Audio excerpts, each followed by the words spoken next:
Bonjour André Berkoff et merci de me recevoir aujourd'hui. Évidemment que l'année 1999 marque un tournant dans la vie de la Serbie, dans la vie des Serbes qui ont été bombardés durant 78 jours par l'OTAN.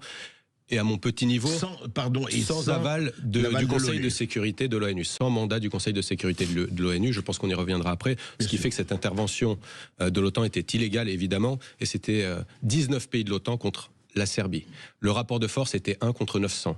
Je pense que depuis les Thermopyles, on n'a pas eu de telles différences en termes de capacité et de force en présence. Et vous étiez adolescent à ce moment-là? Moi, j'avais 14 ans à cette époque. Ouais.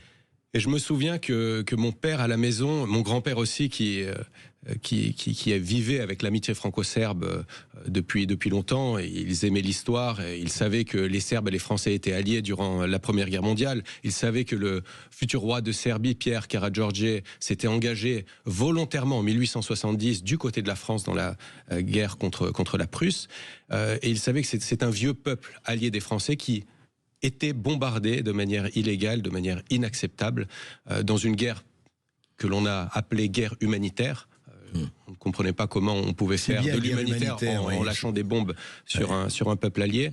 Et c'est vrai que très tôt, j'avais conscience, grâce à ces discussions avec mes parents qui essayaient justement de nous expliquer ce qui se passait loin de la France, mais finalement c'était pas si loin que ça, c'est 2 heures en avion de Paris, que c'est quelque chose d'anormal et qu'il faut être solidaire. Quand mon père décrivait les Serbes comme, vous savez, ce petit village d'Astérix qui résiste face à un monde uni contre lui. Et c'est vrai que ces Serbes en 1999 nous ont épatés, ébahis par leur courage de défendre leur culture, leur terre du Kosovo-Metochi, leur identité, malgré la terrible agression dont ils étaient victimes. Et alors, donc, il y a eu effectivement la création du Kosovo à ce moment-là, on va en parler, qui n'a pas été jusqu'ici, le Kosovo n'est pas reconnu par tout le monde, si j'ai bien compris.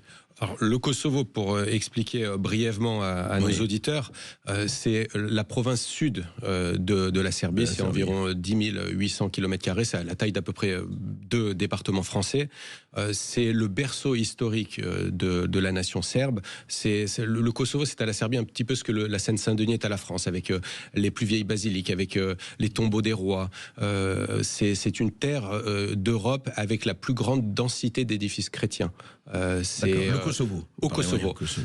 Et en 1999, une guerre a éclaté entre les milices indépendantistes de l'UÇK, organisation classée comme terroriste, même par les États-Unis jusqu'en 1998, organise des attentats contre les policiers, mais aussi contre les civils. L'initiative de cette guerre est venue de qui? Des États-Unis? Vous voulez dire des bombardements? Des bombardements, oui, bien sûr. Ça a été initié par les États-Unis, ça a été suivi par 19 pays de l'OTAN. De manière totalement inacceptable, et surtout ce qu'il faut bien avoir conscience, c'est que le bombardement officiellement avait lieu pour bloquer la guerre qui se déroulait au Kosovo. Mais les cibles de ce bombardement étaient des cibles civiles et pas au Kosovo, dans tout le reste de la Serbie. On a détruit les ponts à Belgrade, les ponts à Novi Sad. On a détruit par exemple le 30 mai 1999, pour illustrer. Il est 13h25 ce jour-là, c'est le jour de la Sainte Trinité, c'est une fête de la ville de Varvarine. C'est un jour où il y a énormément de monde autour du marché. Le pont est visé en pleine journée par des missiles et une frappe aérienne terrible qui détruit le pont, qui tue sur place 10 personnes, qui en blesse 30 autres. Le prêtre Milivoje, qui sortait de son église après la liturgie, a été décapité par un éclat d'obus. Et aujourd'hui encore, les villages aux alentours et les rues qui sont situées à proximité de ce pont bombardé, puisqu'il a été bombardé à l'uranium appauvri, il y a des cas de cancer qui se répandent comme la grippe en hiver. Donc c'est absolument effroyable, et on ne voit pas vraiment ce qu'il y avait d'humanitaire dans ce bombardement. Alors c'est ça qui a créé quand même le Kosovo. Et c'est ça qui a entraîné ensuite... En réalité, suite à ces bombardements, il y a eu les accords de Kumanovo en 1999. Et selon ces accords et selon la résolution 1244 du Conseil de sécurité de l'ONU, qui a mis fin au combat et qui a permis aux troupes de la KFOR de l'OTAN de rentrer au Kosovo, officiellement, le Kosovo est toujours partie intégrante de la République de Serbie. Au regard du droit international, et aujourd'hui moins de 100 pays, essentiellement des pays occidentaux, reconnaissent l'indépendance du Kosovo. Parmi les pays de l'Union européenne, 5 pays ne reconnaissent pas l'indépendance du Kosovo. C'est la Roumanie, c'est l'Espagne, c'est Chypre, c'est la Slovaquie et c'est la Grèce. La France l'a reconnu. La France l'a reconnu parmi les premiers pays en 2008.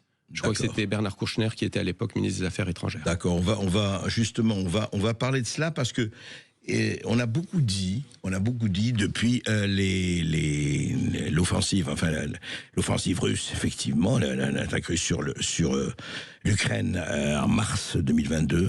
Mars 2022, ça fait plus de 2 ans et demi, presque, ça va faire 2 ans et demi et plus. On a beaucoup dit que l'acte premier, c'était justement ce bombardement qui n'avait pas l'aval des Nations Unies, qui a eu lieu, etc. À votre avis, pourquoi? Est-ce qu'il y a une espèce, non pas d'homothétie, entre ce qui se passe aujourd'hui, depuis 2 ans et demi, entre l'Ukraine et la Russie, et ce qui s'est passé en Serbie? Comparaison n'est pas raison, mais pourquoi on dit que c'est vraiment l'acte, je dirais pas fondateur, mais ce qui permet de comprendre le reste? Vous savez, je crois que la boîte de Pandore, et c'est ce qu'a dit le président de la Serbie, Vučić, Aleksandar, la boîte de Pandore n'a pas été ouverte en février 2022 lors du début de la guerre en Ukraine. Elle a été ouverte en 1999 avec ces bombardements illégaux et malheureusement, et en 2008, lorsque les Albanais du Kosovo, qui font sécession, ont proclamé de manière unilatérale leur indépendance. Et que cette indépendance, au mépris du droit international, au mépris de la Charte des Nations Unies et au mépris de l'acte final d'Helsinki sur l'inviolabilité des frontières, a été reconnue par la majorité des pays occidentaux. Ces mêmes pays occidentaux qui, aujourd'hui, appellent au respect du droit international et à la souveraineté de l'Ukraine. Et ils ont peut-être raison de le faire. Et la Serbie reconnaît évidemment l'intégrité territoriale. Alors justement, je reviens. Pourquoi vous dites que le lien est là? En quoi le lien est là? Vous savez, même Vladimir Poutine, lorsque on lui a reproché d'avoir pris la Crimée à la Russie, a dit « Oui, mais vous, les Occidentaux, vous ne pouvez pas donner de leçons parce que vous avez pris le Kosovo à la Serbie. » Et la Serbie a une position, puisque je parle au nom du gouvernement de Serbie aujourd'hui, a une position très claire. Et quelques jours après le début de la guerre, notre Conseil de sécurité nationale s'est réuni et a établi un plan en 15 points. Le premier de ces points, c'est condamnation de l'acte unilatéral d'envahir l'Ukraine. Le deuxième point, c'est respect de l'acte unilatéral russe envers l'Ukraine. Voilà. D'accord. Respect de l'intégrité territoriale de l'Ukraine, tout en rappelant à ceux qui appellent à travers la planète à ce respect, à respecter également l'intégrité territoriale de la Serbie. Il ne peut pas y avoir 2 poids, 2 mesures. Les principes et les valeurs internationales doivent être respectées de partout, sinon c'est la loi du plus fort. Et c'est malheureusement ce dont on témoigne aujourd'hui. Et troisième chose, c'est que la politique de Serbie sera une politique souveraine, indépendante, qui ne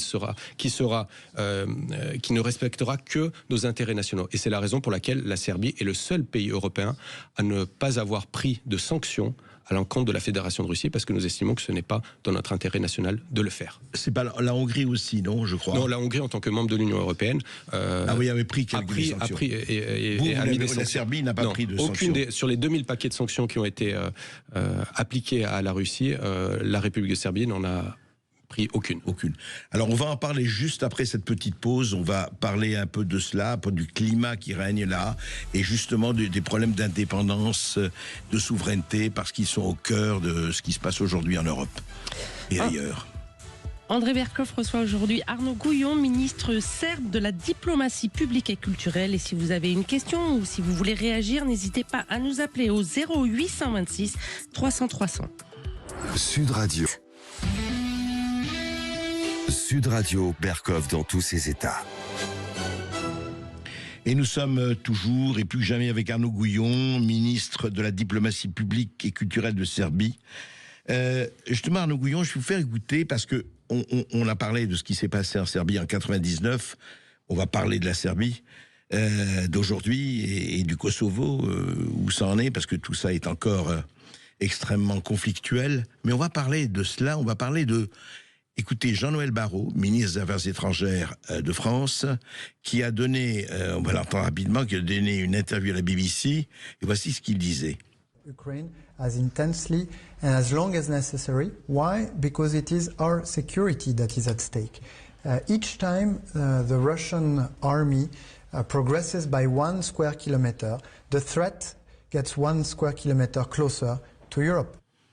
Alors voilà, c'est très intéressant ce qu'il dit. Il dit, vous comprenez, nous allons soutenir l'Ukraine à fond parce que c'est notre sécurité. Et il dit, très intéressant ce que dit Barrot, il dit, chaque fois que l'armée russe prend 1 km² en Ukraine, c'est 1 km² d'avance en Europe.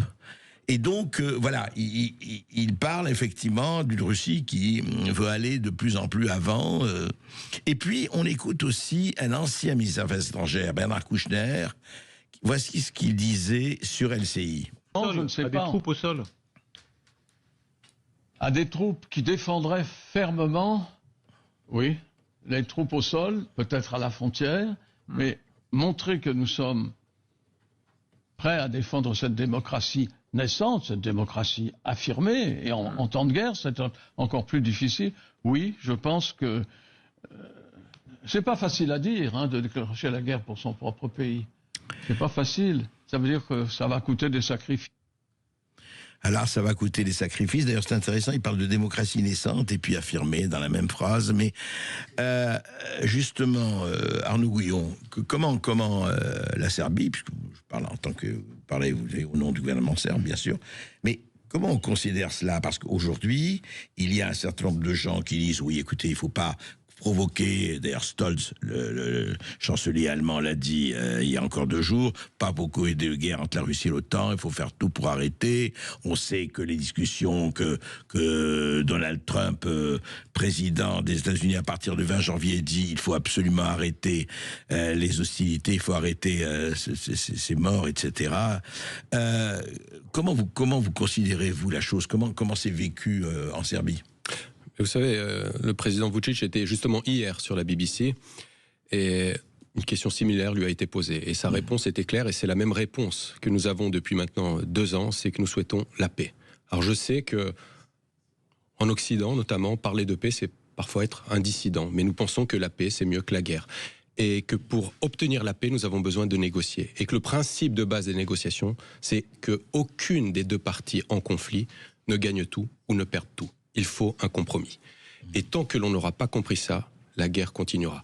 Et cette guerre est problématique, évidemment, pour ces centaines de milliers de victimes du côté ukrainien, du côté russe. C'est mauvais pour l'Europe également. Nous le sentons au niveau de la Serbie. Cette guerre nous pose des problèmes également. Donc, quel problème, à votre niveau? Évidemment que la guerre entraîne une récession économique, la guerre entraîne des problèmes, la guerre entraîne des pressions politiques. Nous, la Serbie, nous sommes un des rares pays à pouvoir discuter avec tout le monde, à discuter avec Washington, à discuter avec Moscou, avec Bruxelles ou avec Pékin. Et je crois que c'est important aujourd'hui d'avoir des personnalités publiques comme le président Vučić qui ont justement tous ces contacts, il est respecté de la part de tous et qui sont des faiseurs de paix. Et il faudrait un peu plus les écouter parce que je crois que le monde ne va pas dans la bonne direction à l'heure actuelle. Oui, en tout cas, on a l'impression que pour le moment, les 20 ans de guerre l'emportent sur les 20 ans de paix, en tout cas aujourd'hui. Oui, mais les choses évoluent très vite. Je crois que, et j'ose espérer que ceux qui sont pour la promotion de la paix parviendront à imposer leur voix et leur vision. En tout cas, c'est la position du gouvernement de Serbie et c'est celle que nous défendons dans les organismes multilatéraux qui existent. Alors, parlons un peu du Kosovo, justement. Où ça en est aujourd'hui? Je parle à l'intérieur, je ne parle pas de la reconnaissance par les pays étrangers, etc. Où ça en est? Vous dites, parce que vous avez dit en début d'entretien, que les principales églises, les principales lieux de culte chrétiens sont au Kosovo. Est-ce qu'aujourd'hui, il y a une coexistence plus ou moins pacifique, enfin, je ne vais pas dire pacifique, mais plus ou moins, entre les différentes communautés, ou c'est plus compliqué que cela? Je vais vous donner un chiffre. Depuis le début de l'année, il y a eu plus de 130 attaques contre les Serbes chrétiens du Kosovo, de la part d'extrémistes albanais, depuis janvier dernier. 14% de la population serbe du Nord Kosovo, qui est une zone attachée, qui est accolée à la Serbie centrale, 14% des familles ont fui sur ces 2 dernières années depuis que le soi-disant Premier ministre du Kosovo, Albin Kurti, a pris le pouvoir. Il y a des discriminations à l'emploi, il y a une absence de liberté de parole, liberté de circuler. Il y a des agressions, il y a des vols. Et tout cela, ce n'est pas la Serbie qui le dit, c'est le rapport de l'ONU qui a été présenté dernièrement sur le rapport de l'UNNIC, donc qui est la mission de l'ONU au Kosovo, et qui fait état de toutes ces choses. Et cela se passe en Europe. Cela se passe au début du XXIe siècle, et nous appelons On a vu ce qui se passait en Arménie, pardon. Il n'y a pas, hélas, que... Bien sûr, sauf que le Kosovo est une création occidentale. Donc il y a une responsabilité encore plus grande. Ceux qui bombardaient en 1999 au nom des idées humanitaires et pour arrêter un soi-disant nettoyage ethnique qui en réalité n'a pas eu lieu au Kosovo. Parce qu'on a accusé la Serbie de nettoyage ethnique. Bien sûr, il y a eu une propagande terrible. C'était des journaux comme Libération ou Le Monde parlaient de 100 000 à 500 000 victimes albanaises. Ouais. La réalité, c'est que à la fin du conflit, toutes nationalités confondues, c'est-à-dire Serbes, Albanais, Roms, Ashkali, Gorani, il y a eu environ 10 000 victimes, ce qui est énorme. Mais on est bien loin des 500 000. Donc cette diabolisation du peuple serbe pour justifier le bombardement humanitaire, en tuant le mal, on ferait le bien, en réalité, a fait qu'aujourd'hui encore, il y a des préjugés qui existent sur le peuple serbe. Et c'est mon rôle en tant que dirigeant de la diplomatie publique et culturelle de changer ces préjugés et de montrer le peuple serbe tel qu'il est. Et je vais vous donner une anecdote. Les Serbes, on les a présentés comme des barbares, comme des gens incultes. Le peuple serbe a une histoire et une culture incroyable. Le principal événement qui a lieu chaque année à Belgrade, ce n'est pas le salon automobile ou le salon des jeux vidéo, c'est le salon du livre. Ce sont des bus qui viennent de toute la Serbie. Là-bas, les rockstars, ce sont des poètes avec lesquels les gens font des selfies. J'ai discuté et débattu de Dostoïevski avec un chauffeur de taxi. Et ce n'est pas une anecdote, ce sont des gens qui lisent, qui aiment la culture, qui ont un rapport à l'histoire. Pourquoi est-ce que j'ai pu avoir ce parcours-là en Serbie ? C'est aussi parce que je suis français et parce que les Serbes aiment la France et les Français. Et pourquoi ils aiment la France et les Français ? Bien parce que durant la Première Guerre mondiale, les Français ont laissé leurs os en libérant le front d'Orient de Thessalonique jusqu'à Belgrade. Et le 11 novembre dernier, au moment où nous commémorions l'armistice, eh bien, il y avait énormément de Serbes au cimetière français de Belgrade. Les Serbes n'oublient pas l'histoire. Et ce qui nous paraît loin quand on parle de la Première Guerre mondiale, 130 ans, même les générations de Serbes le vivent comme si ça venait de se passer. En tout cas, Arnaud Gouyon, vous défendez très bien votre pays. Je n'allais pas dire votre nouveau pays, mais oui, votre pays, vous le défendez bien. Maintenant, ce qui est terrible, c'est que, encore une fois, je vais dire des phrases clichés, mais quand même que tous ces gens n'arrivent pas à s'entendre. Il y a de la place pour tout le monde et que, en raison d'intérêt, on sait très très bien. Vous savez, c'était Valéry qui disait la guerre se fait au nom de peuples qui ne se connaissent pas par des gens qui eux ne se battent pas mais se connaissent. Vous connaissez la phrase. Bien évidemment. Et à votre avis, tous, est-ce que on va arriver, en tout cas en ce qui concerne la Serbie, est-ce que là où, c'est-à-dire, est-ce qu'il peut y avoir une pacification au bon sens du terme, mais pas au mauvais sens du terme, de l'état des choses chez vous, enfin, dans votre pays? En tout cas, les initiatives du gouvernement serbe vont dans ce sens. Nous considérons qu'aujourd'hui, il faut coopérer économiquement, politiquement avec tous. Le président Vučić a lancé l'initiative d'Open Balkan, les Balkans ouverts, qui réunissent l'Albanie, la Serbie, la Macédoine du Nord, peut-être demain le Monténégro, pour communiquer, pour nous développer. Je crois qu'il faut laisser, comme vous l'avez dit, les guerres du passé au passé, se tourner vers l'avenir, mais en respectant des principes. Ce sont les principes du droit international et c'est la raison pour laquelle, en ce qui concerne la province sud du Kosovo-Metohiji, nous demandons Kosovo-Metohiji à ce que cohérent défendons tous.